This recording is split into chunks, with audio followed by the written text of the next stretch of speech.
4절부터 53절까지 말씀입니다. 제가 먼저 읽겠습니다. 한 절씩 교독하죠. 또 이르시되 내가 너희와 함께 있을 때에 너희에게 말한 바 곧 모세의 율법과 선지자의 글과 시편의 나를 가리켜 기록된 모든 것이 이루어져야 하리라 한 말이 이것이라 하시고 이에 그들의 마음을 열어 성경을 깨닫게 하시고 또 이르시되 이같이 그리스도가 고난을 받고 제3일에 죽은 자 가운데서 살아날 것과 또 그의 이름으로 제사함을 받게 하는 회개가 예루살렘에서 시작하며 모든 족속에게 전파하는 것이 기록되었습니다. 너희는 이 모든 일에 증인이라. 볼지어다 내가 너희와 주께서 약속하신 것을 너희에게 보내리니 너희는 위로부터 능력으로 붙여질 때까지 이 땅에 머물라 하시니라. 예수께서 그들을 데리고 베다니 앞까지 나가사 손을 들어 그들에게 축복하시더니 축복하실 때 그들을 떠나 하늘로 올려주시니 그들이 그에게 경배하고 큰 기쁨으로 예루살렘에 돌아가 늘 성전에서 하나님을 찬송하니라. 아멘. 여러분, 우리는 언제 찬송할 수 있습니까? 그렇죠. 우리에게 큰 기쁨이 있을 때 우리는 하나님을 찬송하게 되죠. 그리고 언제 우리는 마음을 열어 주님을 예배할 수 있습니까? 그때도 기쁠 때겠죠. 하나님이 우리에게 응답하시고 하나님이 살아계심을 느끼고 하나님의 살아계심을 믿고 나아갈 때 우리 안에 큰 기쁨이 일어납니다. 일단 하나님이 살아계심을 우리가 믿어줘야 됩니다. 하나님이 살아계심이. 그래야지 우리 안에 큰 기쁨이 있을 수 있죠. 지금 제 복장이 좀 평소와는 많이 다르죠. 오늘 우리 이제 성경학교를 해서 이제 성경학교 티를 입었습니다. 저와 어른들은 이제 제가 대표로 이제 입고 또 우리 아이들에게 티셔츠를 나누어 줬습니다. 그래서 우리 성경학교를 이제 뭐 어려운 가운데 짧게나마 우리 함께 한번 했습니다. 처음이죠. 처음으로 율동도 해보고 우리 함께 찬양도 하고 참 좋은 시간이었던 것 같아요. 오늘은 누가복음 24장 말씀 마지막입니다. 제목이 뭐죠? 큰 기쁨으로 라는 제목으로 저와 여러분 말씀 나누기를 소원합니다. 인간의 모든 문제는 어디에서부터 올까요? 그렇습니다. 마음에서부터 오죠. 과언이 아닐 텐데요. 마음에서부터 모든 문제가 발생한다고 해도 과언이 아닐 겁니다. 마음 먹기에 달렸다는 말이 있는 것처럼 우리의 마음이 참 중요한 것 같다는 생각이 듭니다. 내키지 않는다라는 말을 잘 아실 겁니다. 보통 내키지 않는다는 말을 언제 사용하죠? 그렇죠. 뭐 여러 가지로 사용합니다. 썩 내키지 않는다. 마음이 가지 않는다. 이 말이겠죠. 그리고 공감이라는 말도 있죠. 무슨 뜻일까요? 공감. 마음이 서로 통하는 것. 깊이 공감한다. 마음 깊이 통한다. 나랑 통하는 게 있다. 이런 거 아니겠습니까? 깊이 이해한다. 이런 뜻이겠죠. 인정한다 라는 말도 있습니다. 이건 뭘까요? 이것도 비슷한 말 아니겠습니까? 이것들이 다 마음을 표현하는 말일 것입니다. 45절을 우리 함께 읽어볼까요? 한 번 더 같이 읽습니다. 시작. 이에 그들의 마음을 열어 성경을 깨닫게 하시고. 성경을 깨달으려고 하면 제일 먼저 무엇이 필요합니까? 마음이 어떻게 됩니까? 닫혀야 됩니까? 네, 마음이 열려야 되는 것이죠. 우리가 성경을 알려면은 마음이 열려야 됩니다. 성경이 그렇게 어려운 책이 아니지만 제가 공부해 보니까 성경이 그렇게 쉬운 것도 아니었습니다. 진짜 어렵기도 하고 때로는 너무너무 쉽기도 한 게 바로 성경이었습니다. 그런데 성경을 해석할 때 우리가 성경을 알아갈 때 제일 중요한 것이 무엇이냐 하면 우리의 마음이 열려야 된다는 것입니다. 성경 말씀을 통해 구원의 놀라운 사실을 알려면 우리의 마음이 열려야 됩니다. 성경은 우리가 구원받을 수 있도록 안내하는 책입니다. 구원의 길을 걸어갈 수 있도록 우리에게 말씀하는 메시지입니다. 이 놀라운 사실을 알려면, 우리의 마음이 열리려면 어떻게 돼야 되냐 하면, 내가 마음을 열려고 한다고 해서 되는 게 아니더란 말입니다. 저는 학생 시절에, 신학대학교를 다니던 시절에, 그리고 청년부 생활을, 대학부 생활을 할 시절에 그냥 바로 교회 가서 기도하고 찬송하면 찬송 따라하는 사람이 아니었어요. 내 마음이 열릴 때까지 아무것도 안 하고 가만히 있는 사람입니다. 지금의 여러분들처럼. 예, 농담. 가만히 있어서 딱 들어가서 예배당 가서 막, 여러분 하나님을 찬양합시다. 손을 높이 들고 찬양합시다. 자, 우리 다 같이 일어나서. 꼼짝도 안 합니다. 저 가만히 있습니다. 내 마음이 열릴 때까지. 그 정도로 단단한 사람이었어요, 내가. 딱 가긴 갑니다. 일단 예배합니다. 내가 신학 대학생이니까. 그리고 교회 다니는 그리스도인이니까, 교인이니까 가서 앉아 있습니다. 딱 앉아 있는데 내 마음이 그걸 시킬 때까지, 내 마음이 그걸 원할 때까지 가만히 있습니다. 그냥. 절대로 안 움직입니다. 그런데 어느 날 내가 주님을 만났습니다. 그날은 참 역사적인 날이었습니다. 헌금하는 시간이 있었는데 내가 헌금할 때 그 돈이 전혀 아깝지 않았습니다. 내가 수표 10만 원짜리를 헌금했습니다. 기억납니까? 내가 하나님을 처음 만난 날, 그때 어떤 집사님의 콘서트였습니다. 찬양 콘서트. 그 교회는 우리 교회가 아니었습니다. 선문시장 바로 옆에 있는 교회였습니다. 저는 그때 두란노 경배와 찬양학교 21기를 수료한 상태였습니다. 그 학교를 수료하고 경배와 찬양학교를 수료하고 예배학교, 예배자 학교를 수료하고 주님을 부인하기 시작했습니다. 제대로. 잠도 잘 못 잤습니다. 새벽까지. 눈만 감으면 귀신이 보이기 시작했습니다. 왜 그랬냐면 제 동생이 자꾸 가위 눌린다 해가지고 내가 제 방에 와서 자고 이러면 제가 막 이랬어요. 찌그러져 있어. 막 이랬어요. 우습게 생각했어요. 근데 내가 그 상황이 된 겁니다.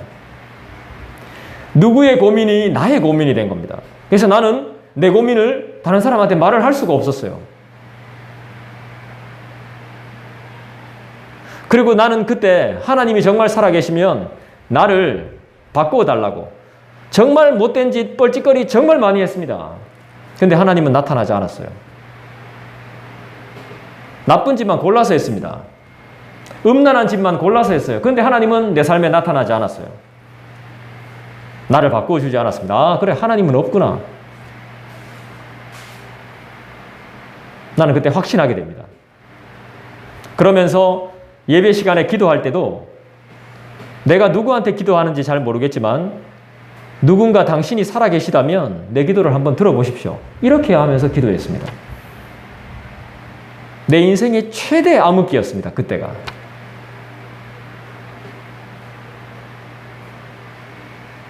그런데 누군가의 간증을 듣고 저도 그 간증대로 따라 했었습니다. 40일 동안. 40일 동안 주님을 보여달라고 기도하면 진짜로 보여주신다고 하더라고요. 그래서 따라 했습니다. 길게 기도할 필요도 없답니다. 자기 전이나 시간을 정해서나 아무 때나 3분에서 5분. 저는 3분도 안 했습니다. 하나님이 살아계신다면 나에게 보여주십시오. 그 기도를 내가 했습니다. 그때 한 40일이 안 됐을 겁니다. 근데 우연히 찬양 집회에 참석했습니다. 그때 가기 싫었습니다, 사실. 근데 티켓이 2장이 있었어요. 그래서 갔습니다. 그때 저는 머리도 안 감고 씻지도 않고 갔어요. 근데 그 집회에서 그 분이 거기에서 인도하시는 분이 하나님을 만나게 해주신 게 아니라 그때 그 가운데서도 많은 사람들이 막 기뻐하면서 찬양하고 있는데 저 혼자 기뻐하지 않고 가만히 있었거든요. 그것이 불쌍하셨는지 하나님은 저를 만나주셨어요.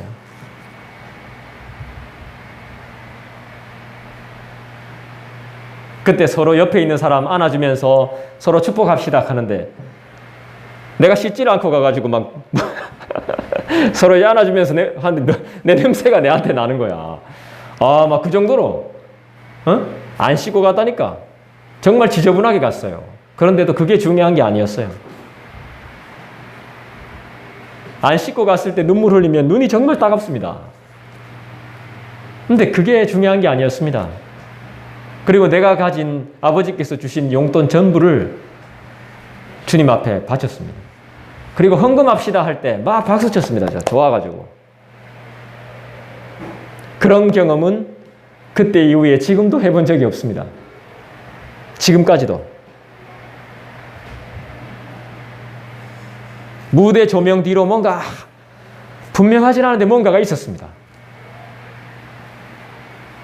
나는 그때 엄청 방황했습니다. 나쁜 짓, 성경에서 하지 말라는 거 다 했고, 하지 말라는 말 다 했고, 하지 말라는 행동 다 했고, 품지 말라는 생각 다 품었고, 그런데 하나님은 나에게 아무것도 보여주시지 않았어요. 그런데 한순간에 저를 뒤집어 놨습니다. 그때 이후로 저는 하나님이 안 계시다고 말을 안 합니다.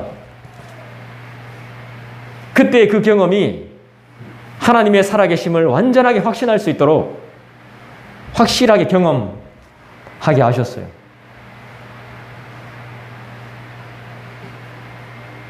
그러니까 내가 가진 것을 하나님께 드리는 게 아깝지 않았습니다. 그때 제가 또 제대로 헌신했더라면 또 어떻게 됐을지 모르죠. 여러분, 가지고 있는 물질뿐만이 아니라 당신의 몸도 마음도 다 드리십시오. 이렇게 됐더라면 뭐 어떻게 됐을지 모르죠. 하나님이 만나주시는 때가 있나 봐요. 그리고 그때는 하나님이 나를 불쌍히 여기시는 때겠죠. 내가 발버둥 치고 있을 때, 내가 못됐고 나쁜 짓을 하고 있을 때, 그때도 가만히 지켜보셨죠. 우리 부모나 형제 같았으면 내한테 뭐라 했죠? 뭐 하는 짓이냐고 이게. 돌았냐고, 미쳤냐고. 썩 다 갖다 내버리라고. 근데 하나님은 그런 말씀 전혀 안 하고 가만히 뒀어요. 나를 그냥 가만히.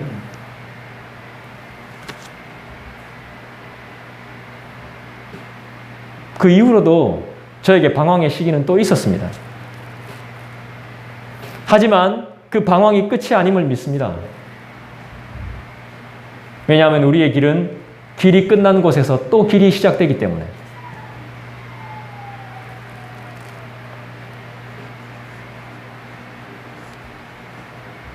우리가 하나님의 말씀을 알려면, 하나님이 살아계심을 알려면, 구원의 놀라운 사실을 알려면 성령 하나님께서 우리의 마음을 열어주시는 조명의 역사가 필요합니다. 뭐라고 했죠? 조명. 어느 설교자께서 이런 말씀을 하시던데요. 성경은 아주 촘촘한 퍼즐과 같다고 해요. 퍼즐. 여러분, 어린아이들이, 완전 애기들이 하는 퍼즐은 맞추기가 쉽습니다. 퍼즐이 커요. 퍼즐이 크고 몇 개가 안 돼요. 작아요. 그래서 금방 맞춰요. 시시해요. 어른들이 하기엔 시시해요. 그런데 큰 그림 한번 보십시오. 정말 큰 그림. 그 눈썹 없는 여자, 이름 뭐지 그거? 예, 모나리자 같은 큰 그림 있잖아요. 그런 것들, 그 다음에 세계 지도 같은 그런 것들 있잖아요. 그런 퍼즐은 진짜 촘촘해요. 맞죠? 엄청 촘촘합니다.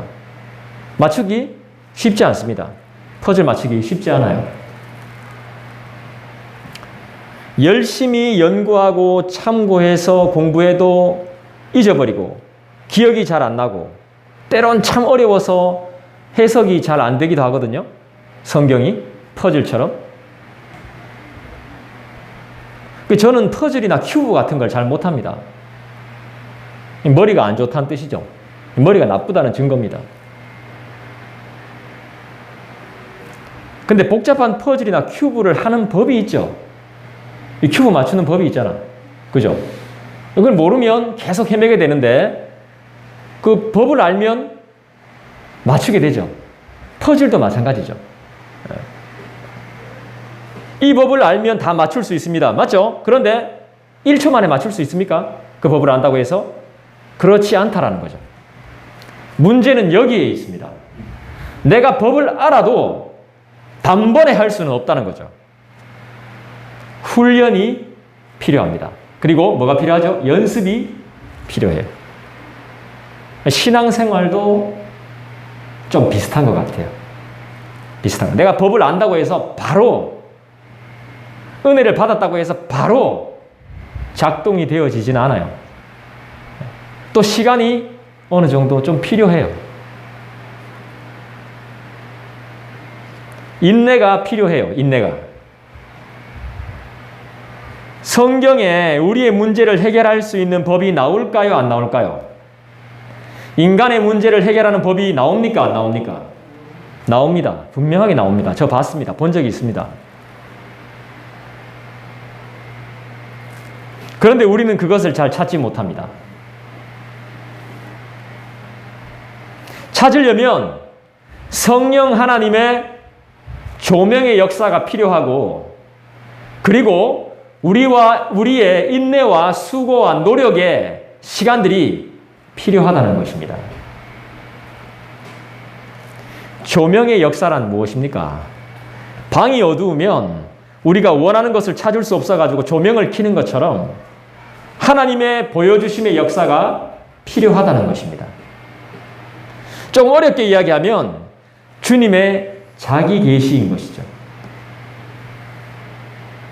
이것이 필요합니다. 그래서 우리는 성경을 읽거나 공부하거나 예배 때 설교를 들을 때 하나님의 보여주심을 간절히 구하는 이유가 여기에 있습니다.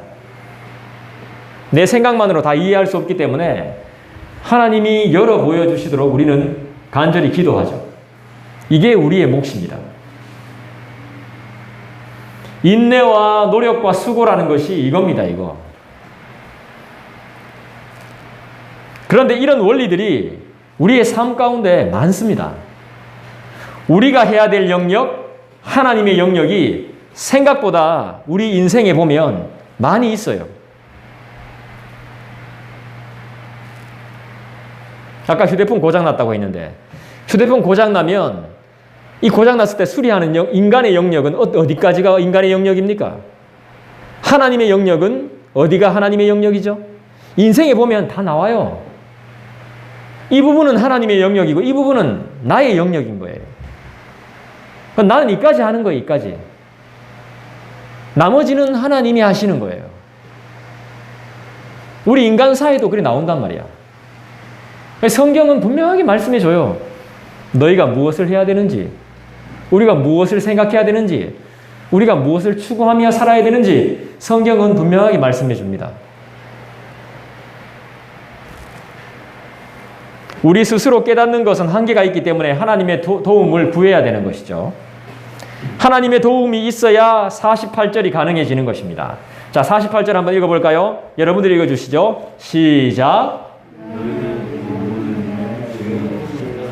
너희는 이 모든 일의 증인이라. 여러분들은 증인입니다. 누구의 증인?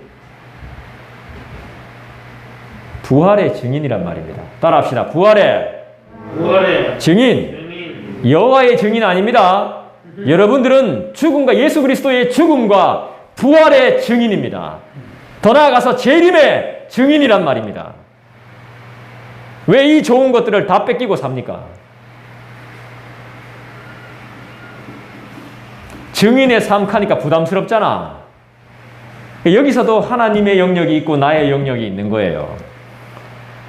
내가 하려고 하면 내 일이 되는 거예요. 그런데 내가 그것을 하나님께 맡겨드리면 하나님의 일이 되는 겁니다. 내가 하려고 하면 내 일이 되는 거예요.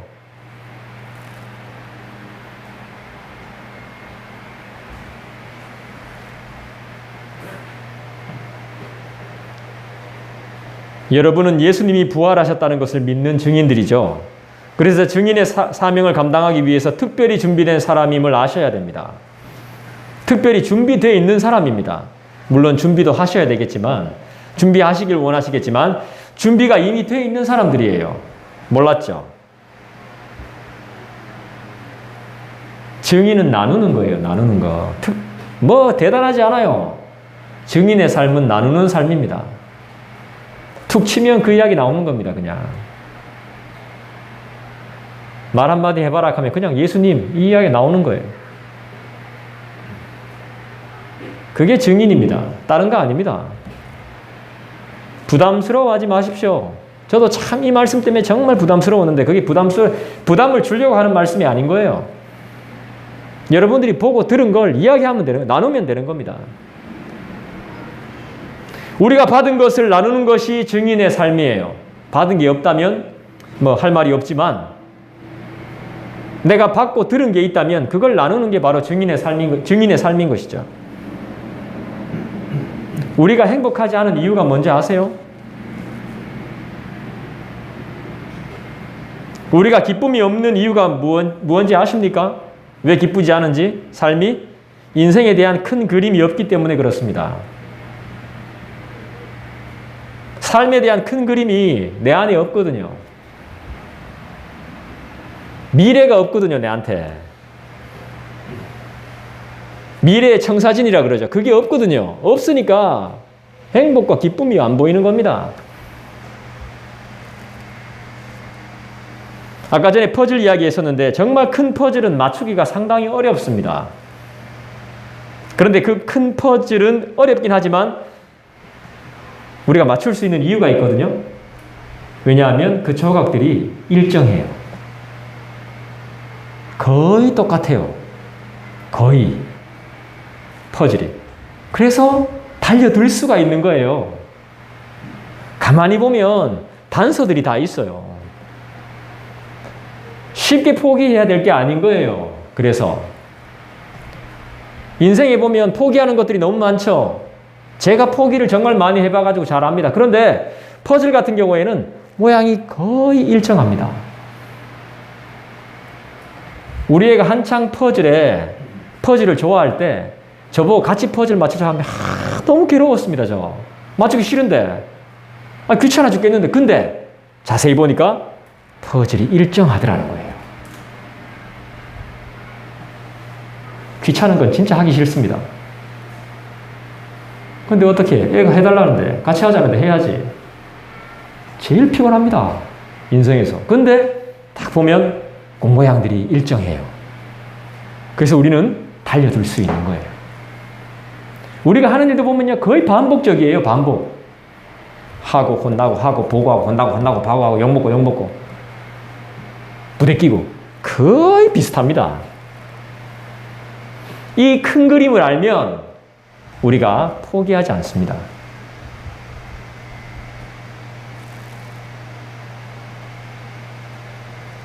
근데 그냥은 못 맞추죠. 퍼즐. 그래서 뭐가 필요하죠? 그렇죠. 완성된 그림이 필요한 거예요. 그 그림 보고 맞춰 나가는 거예요. 그거 없으면 못 맞춰요. 근데 그 그림이 있다는 거예요. 그 그림이 있다는 거예요. 그게 바로 큰 그림인 거예요. 우리 인생에. 하나님이 우리의 인생을 어떻게 큰 그림으로 맞춰 나가시는지를 알면 그걸 경험하면 사람은 달라지게 되어 있습니다. 안 변할래야 안 변할 수가 없습니다. 하나님이 나를 이렇게 만들어 가시는구나 하는 큰 그림이 내 안에 명확하게 있으면 방황은 잠시입니다. 잠깐 뭐 쓰러질 때도 있죠. 자빠질 때 있습니다. 인간이니까. 지칠 때. 나 휴가 갔다 와서 얼마나 힘들었는데요. 내 몸이. 한 이틀 죽다 살아났습니다. 하지만 하나님의 살아계심, 하나님이 나를 향한 큰 계획, 그 그림을 내가 보고 있으면요. 주저앉지 않습니다. 몸이 아파도.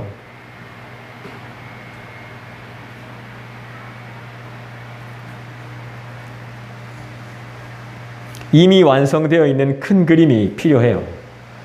그게 답인 거예요. 답. 그 답을 보면서 맞추는 거예요. 근데 그게 한 번에 됩니까? 큐브 맞추는데 얼마나 걸리죠?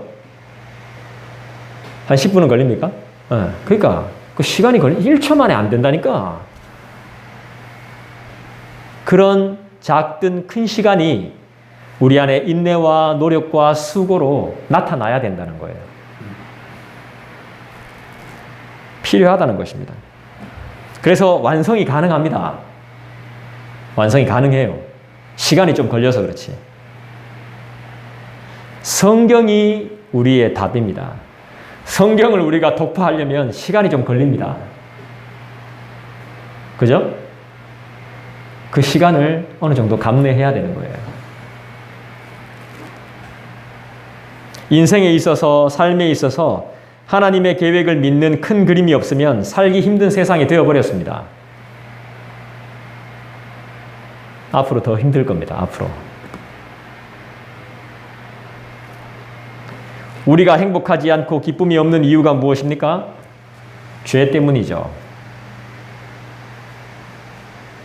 죄가 가장 치명적이죠. 그리고 예수님을 우리의 주님으로, 메시아로, 그리스도로 인정하지 않는, 하나님으로 인정하지 않는, 우리의 구원자, 구세주로 인정하지 않는 마음이 또한 문제입니다. 그러니까 우리 안에 기쁨이 없는 거죠. 행복하지 않은 겁니다. 예수님으로 다 안 되는 겁니다. 그분 대접 못 해드리니까 불행한 거예요. 해답은 간단해요. 여러분들 다 물어보십시오. 주위에. 내 주위의 크리스찬들한테 물어보십시오. 행복하냐고. 제가 우리 교회를 개척하고 나서 교회 이름이 뭔데요? 하면 행복한 언약교회입니다. 이렇게 말하면 행복하십니까? 라고 내가 물었어. 항상 사람들이. 행복하세요? 하면서. 내가 행복하지 않은 이유는 그리스도가 나의 주인이 아니기 때문에 그렇습니다. 다른 것들이 나의 주인이기 때문에 내가 행복하지 못한 것입니다. 그게 대박 나야 행복하지. 그게 지금 대박이 안 나는데 행복할 수가 없지. 근데 이미 여러분들은 대박 났고 준비되어져 있는, 증인으로서의 준비되어져 있는 삶이에요. 딴 데서 지금 허우적거리는 거예요. 허우적. 우리는 지금 딴 데서 막 허우적거립니다.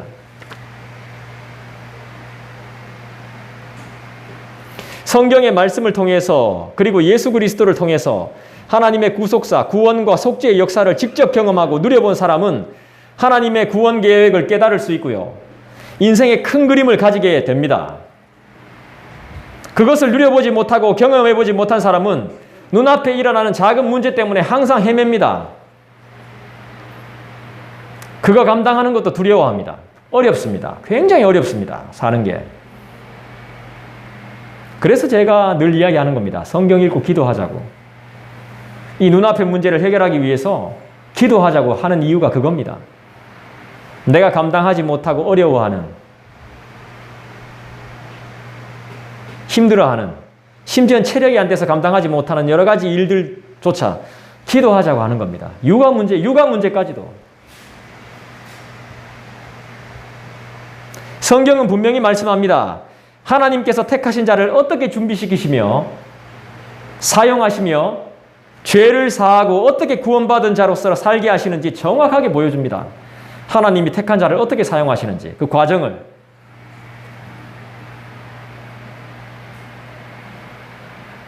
하나님은 아주 세밀하시거든요. 정확하시거든요. 그러니까 그냥 사용하시지 않아요.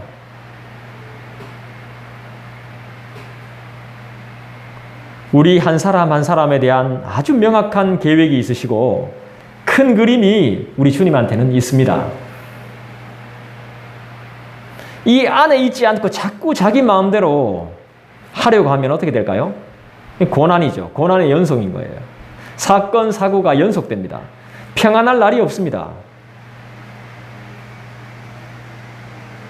기쁨은 없고 열심히 일해도 맨날 가난해요.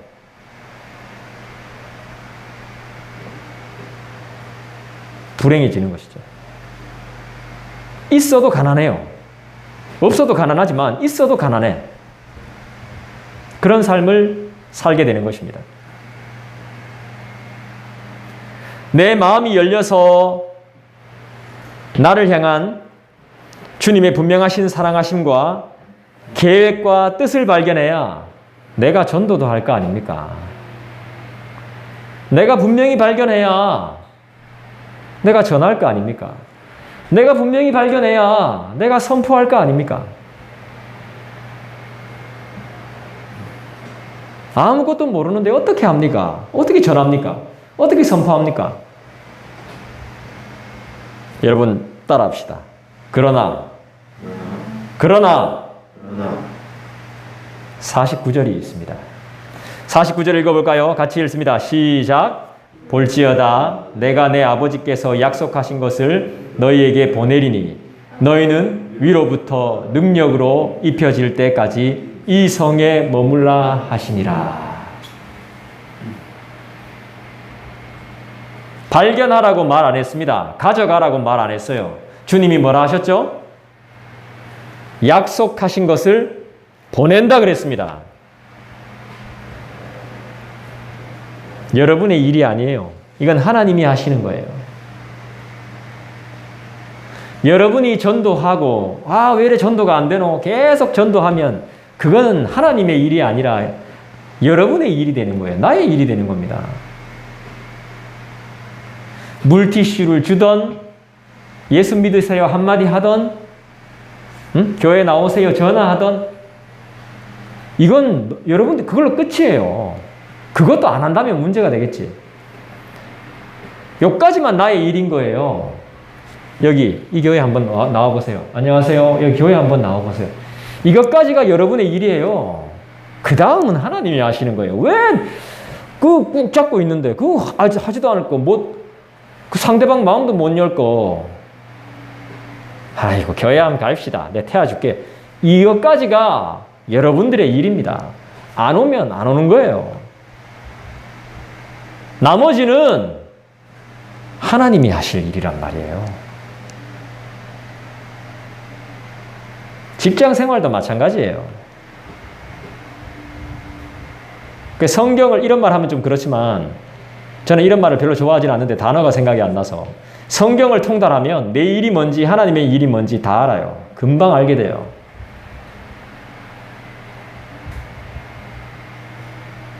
오늘 말씀만 우리가 잘 봐도 이때까지 한 주 한 주의 말씀만 우리가 잘 소화해도요. 이게 나의 일인지 하나님의 일인지 금방 알 수 있습니다. 왜 니 아무것도 안 하는데 이렇게 말할 필요가 없는 거예요. 이거는 나의 일인 거예요. 나의 일. 나의 일이야. 누가 감당해 줄 수 없는 나의 일이라고. 하지만 다른 부분은 하나님이 하실 일이야.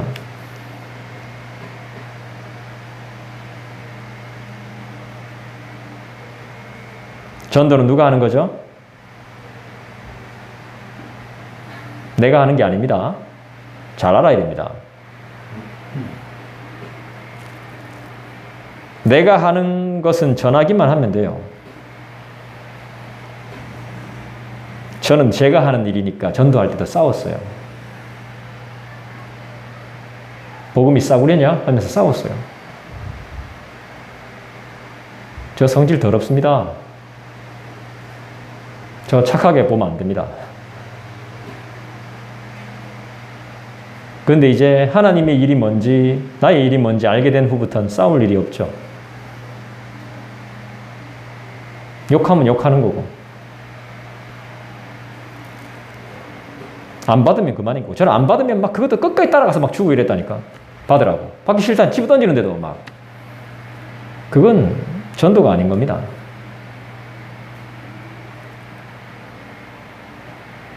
나머지는 하나님이 하십니다. 믿고 안 믿고는 하나님이 하시는 거예요. 그래서 결국 전도는 내가 하는 것이 아닌 게 되는 거죠. 우리는 그냥 부지런히 전하면 돼요. 그것이 끝입니다. 준비는 하나님이 시키시는 거죠. 그래서 우리가 실력이 많이 없어도 걱정할 필요가 없습니다. 준비되어져 있다는 게 그겁니다. 내가 알고 있는 걸 나누면 되는 거예요. 그리고 주님께서 약속한 것을 보낸다 했습니다. 분명히 약속하셨습니다. 그래서 결국 사람은 하나님이 보내주시는 거예요.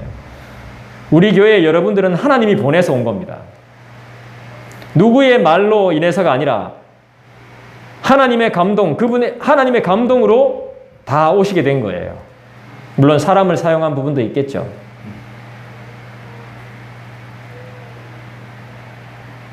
모르면 모르는 것이고 우리는 아는 것만 전하는 것입니다.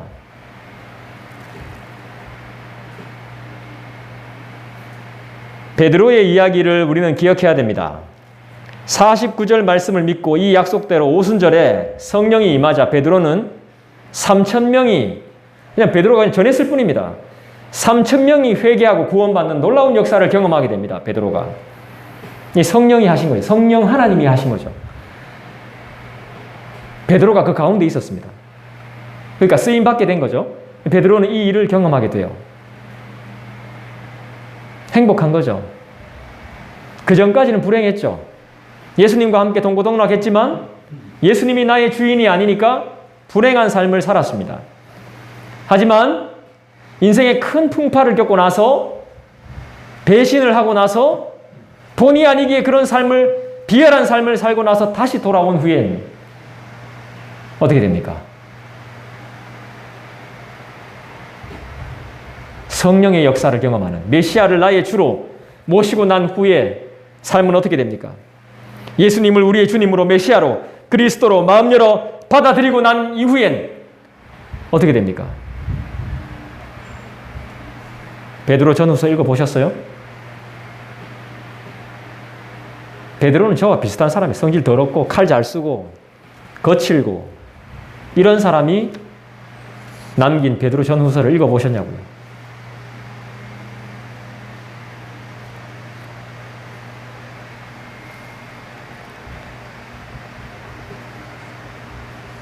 구원받는 엄청난 성령의 능력을 경험하게 되죠. 우리도 그런 능력을 경험하게 되기를 소원합니다. 우리는 복음의 핵심만 철저하게 알면 돼요. 그리고 철저하게 전하면 됩니다. 복음의 핵심만. 복음의 핵심이 뭐죠? 복음의 핵심은 47절이에요. 자, 읽어볼까요? 여러분 한번 읽어주시죠. 시작. 그의 이름으로 제사함을 받고 회개가 예루살렘에서 시작하여 모든 영토도 전파를 조시 기록되었습니다. 자, 뭡니까? 복음의 핵심이 뭡니까? 그렇죠. 회개입니다. 회개. 복음의 핵심은 회개입니다. 그리고 죄 사함을 받는 것입니다. 죄 사함을 위한 회개. 이것만 있으면 우린 하나님과 다시 회복할 수 있습니다. 용서를 구하고 용서함을 받으면 됩니다. 사람 사이에서는 용서한다고 해도 앙금이 남습니다. 완전한 회복은 잘 안 됩니다. 그러나 우리 하나님은 그렇지 않다고 분명히 말씀하셨습니다. 독생자 예수 그리스도의 죽으심과 부활하심으로 우리는 죄사함을 받는 길을 걸어갈 수 있게 되었습니다. 이것은 우리만의 것이 아니라 택함을 받은 모든 사람들에게 전해지고 선포해야 될 기쁜 소식, 바로 복음이라는 사실이죠. 이제 우리가 또 해야 할 일이 있습니다. 하고 있는 일입니다. 여러분들이 지금 53절 볼까요? 여러분 읽어주시겠습니까? 시작. 할렐루야. 여러분 성전에서 늘 하나님을 찬송하고 계시죠? 유튜브로 예배하는 것도 저는 포함시키고 싶습니다. 성전이 예배당에 국한된 것이 아닙니다. 하나님이 계신 곳엔 어느 곳이나 성전이 될 수 있습니다. 그곳에서 늘 찬송하는 저와 여러분 되기를 간절히 원합니다. 성전에서 늘 하나님을 찬송한다는 것은 무슨 뜻이냐 하면요, 하나님의 계획과 나를 향한 큰 그림이 하나님 당신께 있습니다. 내 삶을 내가 주님 앞에 올려드립니다. 나를 책임져 주십시오. 내가 당신을 의지하겠습니다. 이 뜻이에요. 내가 당신만 의지하겠습니다. 나에 대한 계획, 나에 대한 뜻, 우리 자녀들에 대한 계획, 큰 그림은 다 당신님께 있습니다. 그것을 인정하는 것이 바로 하나님을 찬송하는 것입니다. 분위기 띄우려고 예배에 마음 잡기 위해서 찬송하는 게 아니에요. 모든 것은 당신님께 있습니다. 이걸 고백하는 것입니다.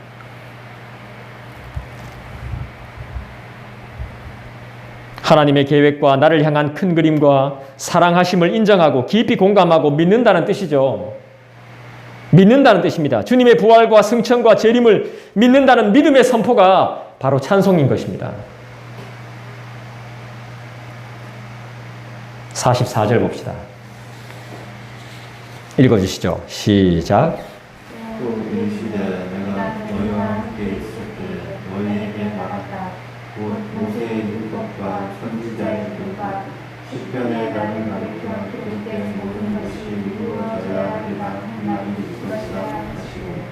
예수 그리스도께서는 구약에 기록된 말씀이 자기 자신을 향한 이야기임을 지금 분명히 말씀하고 있습니다. 구약 전체가. 모세의 율법, 모세의 글들, 선지자의 글들, 시편의 글들, 이 모든 것들이 다 자기 자신을 말하고 있는 것이라고 분명하게 말씀하고 있습니다. 우리의 큰 그림은 예수님입니다.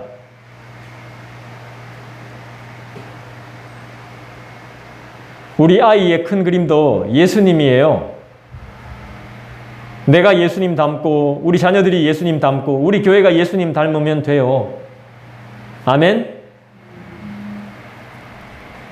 우리의 단단한 마음을 열어 말씀하시는 분도 우리 예수님이시죠. 내가 이렇게 변화된 것도 예수님 때문이죠. 아멘. 내가 이렇게 버티는 것도 예수님 때문이죠. 내가 이렇게 참는 이유도, 인내하는 이유도 예수님 때문이죠.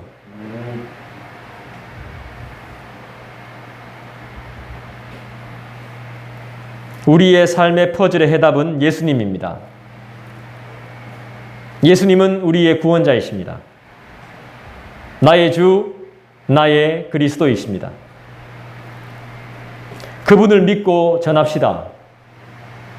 그분을 믿읍시다. 그분을 의지합시다. 그리고 전합시다. 그리고 나눕시다. 할렐루야. 그리하면 52절의 삶이 우리에게 임할 줄로 믿습니다. 읽어볼까요? 같이 읽습니다. 시작. 그들이 그에게 경배하고 큰 기쁨으로 예루살렘에 돌아가. 예수님은 우리의 큰 기쁨입니다. 할렐루야. 기도하겠습니다.